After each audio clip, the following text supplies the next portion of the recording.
Ya, shalom. Ya, selamat siang anak-anak, kita bertemu lagi di dalam pendidikan agama Kristen kelas 7, yaitu materinya tentang sakramen sebagai bukti penyelamatan dan pengampunan Allah. Ya, yang kedua yaitu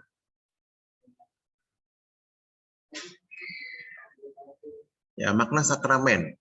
Nah, kata sakramen tidak diambil dari Alkitab, melainkan dari adat istiadat Roma, yaitu berasal dari kata sacramentum atau diambil dari kata bahasa Latin. Kata itu memiliki dua arti. Pertama, sumpah prajurit. Nah, yaitu sumpah setia yang harus diucapkan oleh seseorang ketika diangkat menjadi prajurit. Nah, yang kedua yaitu uang jaminan yang harus disetor dan diletakkan di kuil oleh dua orang atau dua golongan yang sedang berperkara. Siapa yang kalah dalam perkara akan kehilangan uangnya. Uang jaminan itu disebut dengan sakramentum, yang dijabarkan dari kata saker, kudus, juga mengandung arti perbuatan atau perkara yang kudus, yang rahasia, yang berhubungan dengan para dewa. Nah, jadi mereka pada zaman dulu, orang-orang Roma, yaitu berpandangan bahwa sakramen itu adalah bersifat sakral, ya, bersifat sakral atau bersifat kudus. Nah, pertama, sumpah prajurit yaitu sumpah setia yang harus diucapkan oleh seseorang ketika diangkut menjadi seorang prajurit. Nah, mereka diambil sumpahnya. Nah, dan yang kedua, untuk sebagai uang jaminan yang harus disetor atau diletakkan di kuil. Nah, pada zaman dulu, bangsa Israel atau bangsa Roma, itu mereka mempersembahkan uangnya itu untuk ditaruh ke kuil-kuil untuk para dewa-dewi. Oleh dua orang atau dua golongan yang sedang berperkara. Nah, misalkan ada perkara apa, nah ditaruh uangnya di dalam kuil itu. Siapa yang kalah dalam perkara akan kehilangan uangnya. Kalau mereka kalah, uangnya tidak ada. Nah, kalau mereka menang berarti mereka mendapatkan uang itu.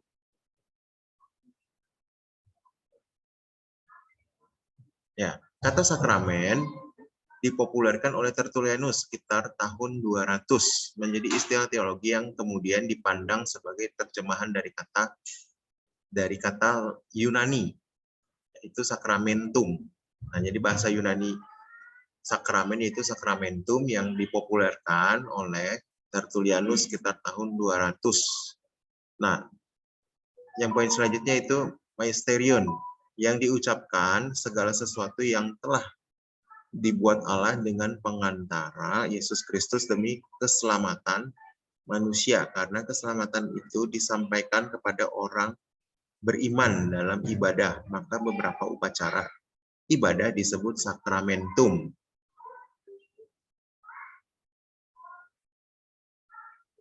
Yang C, sakramen menurut gereja Protestan, arti baptisan dalam bahasa Yunani yaitu baptiso, yang berarti dimandikan atau dibersihkan atau disucikan. Ya, dulu nah, kita mengenal dalam istilah gereja Protestan itu mengenal baptisan air dan baptisan dan sakramen perjamuan kudus. Nah, yang artinya disucikan atau dimandikan. Nah, dalam baptisan ini air digunakan sebagai simbol atau tanda pembasuhan. Dalam kitab Roma 6 ayat 1 sampai 14 itu kamu juga bisa lihat di dalam kitab Roma 1 Roma 6 ayat 1 sampai 14 dijelaskan dalam istilah mati dan bangkit di dalam Kristus. Jadi kehidupan kita yang lama telah dikubur menjadi kehidupan yang baru melalui baptisan air. Ada dua macam baptisan, yaitu sebagai berikut. Baptisan dewasa, pelayanan baptisan ini dilakukan untuk mereka yang menjadi Kristus atau percaya kepada Tuhan Yesus. Yang kedua yaitu baptisan anak, baptisan yang dilakukan pada bayi atau anak kecil yang lahir dalam keluarga Kristen. Ya, kalau untuk orang-orang gereja-gereja Katolik, yaitu ada yang namanya dengan baptisan percik. Nah, baptisan percik. Nah, kita mengenal dengan baptisan percik itu dalam gereja Protestan. Yang kedua itu sakramen perjamuan kudus. Istilah perjamuan kudus dalam bahasa Inggris adalah Holy Communion. Digunakan oleh gereja Protestan, yaitu roti melambangkan tubuh Kristus yang mengenang atau memperingati tubuh Kristus. Kita dipersatukan dengan menerima apa yang dilakukannya bagi manusia. Nah, jadi setiap kali pada perjamuan kudus kita mengenang bahwa kematian Tuhan Yesus di atas kayu salib, bahwa tubuhnya dan darahnya telah tertumpah di atas kayu salib untuk menebus segala dosa umat manusia. Nah, itu kamu juga bisa dilihat dalam Injil Yohanes 6 ayat 48 sampai 58. Yang B yaitu anggur melambangkan darah Kristus yang dicurahkan untuk menyucikan dosa-dosa umat manusia.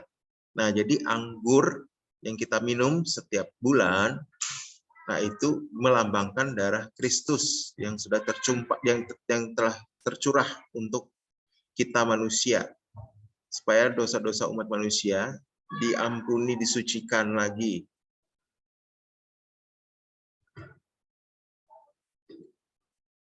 Yang selanjutnya yaitu pemeliharaan Allah dalam proses kelahiran manusia.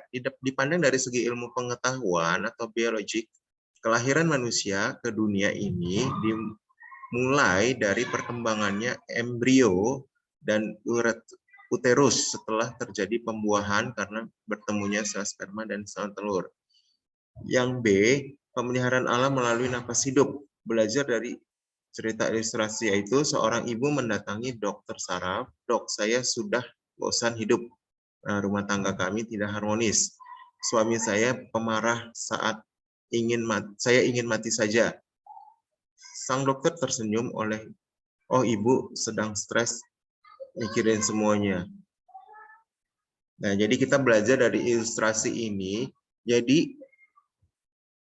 kita bersyukur bahwa kita dilahirkan oleh orang tua yang takut akan Tuhan. Nah, jadi kita harus memuliakan tubuh kita dengan sungguh. Kita harus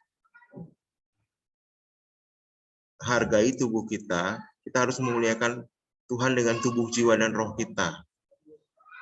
Ya, mungkin sampai di sini ada yang mau ditanyakan. Ya, baik, kalau tidak ditanyakan, ya sekian dan terima kasih. Shalom. God bless you. Nah, ini kayaknya saya ketik lagi nih.